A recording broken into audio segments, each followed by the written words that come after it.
आज बनवूयात नाचणी आणि केळ यांच्यापासून स्वादिष्ट केक। तर बरेच जण असे आहेत की नाचणी आणि केळ खात नाहीत, त्यांच्यासाठी हा उत्तम केक असू शकतो।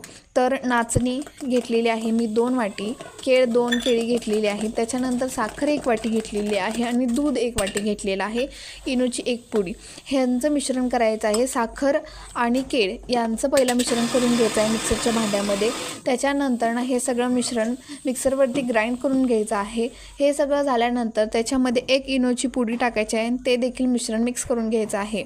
नंतर बेक करून घ्यायचं आणि त्याच्यानंतर ना केक आपला तयार झालेला आहे। मग लुसलुशीत केक असाच खाल्ला तरी चालेल, त्याच्यावरती चॉकलेट क्रीम टाकली तरी चालेल।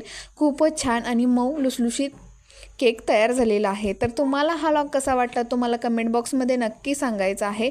चॅनलला सबस्क्राईब केला नसाल तर चॅनलला सबस्क्राईब करायला विसरायचं नाही। तर शरीर तर बघणारच आहात। छान आहे।